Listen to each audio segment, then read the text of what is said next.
बजरंगी बली का दिन, मुसलमानों की हाजिरी, बाहरी बाबागिरी। बागेश्वर धाम सरकार को लगा डर, हिंदू राष्ट्र की कैसे चलेंगे डगर। हिंदू राष्ट्र से बैकफुट पर बाबा, बंद करेंगे भ्रम फैलाने का ढाबा। धीरेन्द्र शास्त्री का रिवर्स गियर, बागेश्वर धाम ने किया क्लियर।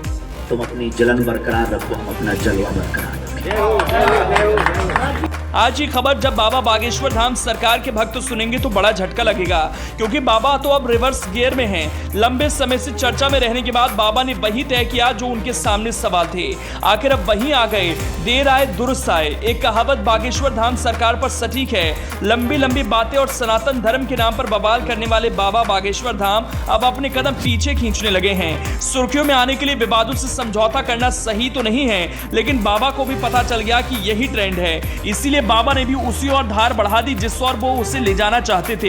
हिंदू राष्ट्र की मांग और हिंदुओं का देश है कहने वाले बाबा बागेश्वर धाम सरकार धीरेन्द्र कृष्ण शास्त्री अब इन बातों से खुद को अलग करने लगे हैं। शायद बाबा जी को पता चल गया इस देश में और भी धर्म के लोग हैं, लेकिन सिर्फ एक धर्म के नाम पर वो भी अपने फायदे के लिए आगोश में चले जाना सही नहीं है। बाबा बागेश्वर धाम पहली बार ऐसा बयान दिए हैं जो पहले कभी उनके मुंह से नहीं निकला था। दूसरे धर्मों के लोगों को सनातन में शामिल कराने वाले बाबा और मुसलमानों के विरोध की गूंज करने वाले धीरेन्द्र कृष्ण शास्त्री को आखिरकार वहीं आना पड़ा जहां एक आम आदमी होता है। बाबा बागेश्वर धाम लंबे समय से विवादों में हैं, लेकिन जब उनके भाई के बवाल की बात आई तो पूरी की पूरी भाषा ही बदल गई। धीरेन्द्र कृष्ण शास्त्री ने बकायदा प्रेस कॉन्फ्रेंस की और कहा कि मंगलवार को मुसलमान भी बागेश्वर धाम आए। बाबा के इस बयान के बाद से उनके भक्तों के पैरों तले जमीन खिसक गई। चिंता के मारे बाबा भी टूटे टूटे से जा रहे हैं, क्योंकि मुसीबतें उनका पीछा नहीं छोड़ रही। सनातन धर्म में ना ये उनका निजी विचार है।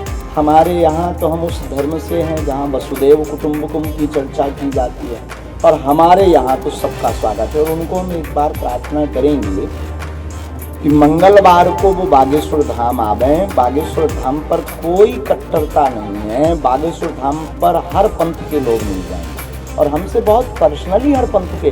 कल ही यहाँ टीकमगढ़ की कलश यात्रा में हमारी राम राजा सरकार की जो झांकी निकल रही थी, राम कथा की जो कलश यात्रा निकल रही थी, उसमें एक जगह नहीं 2-3 जगह मुसलमान भाई पुष्प वर्षा करके स्वागत कर रहे थे। ये वैमनस्यता फैलाना है। और हिंदू राष्ट्र हमारा किसी पंथ के खिलाफ नहीं है। हिंदू राष्ट्र का मतलब हम ये पंथ की लड़ाई बंद करना चाह रहे हैं। कब तक हिंदू मुसलमान करोगे इस देश में? कब तक जाति बात पर मारोगे और गालियां बकोगे? हम हिंदू राष्ट्र से ये मैटर ही खत्म करवाना चाहते कि हिंदू राष्ट्र बने, सामाजिक समरसता हो, सभी पंथ यहाँ पर रहें। सिर्फ मुसलमानों को लेकर ही बागेश्वर धाम सरकार ने ऐसा नहीं कहा, बल्कि ये भी कह दिया कि उन्हें भारत में सिर्फ हिंदू नहीं चाहिए, बल्कि सिख मुस्लिम भी चाहिए। धीरेन्द्र शास्त्री ने कहा कि हिंदू राष्ट्र का मतलब जातिवाद मिटाना है। हमारा हिंदू राष्ट्र किसी पंथ के खिलाफ नहीं है। हिंदू राष्ट्र का मतलब हम पंथ की लड़ाई बंद कराना चाह रहे हैं।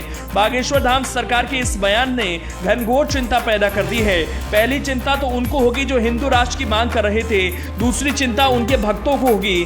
क्यों होगी वो तो आप अच्छे से जानते ही हैं। आखिर ऐसा क्या हो गया कि कट्टर हिंदूवादी की छाप छोड़ चुके धीरेन्द्र कृष्ण शास्त्री को बैकफुट पर आना पड़ा? इसके पीछे प्लानिंग या फिर कहीं डर, दोनों नजर आ रहा है। दरअसल धीरेन्द्र शास्त्री पूरे देश में चर्चाओं में हैं।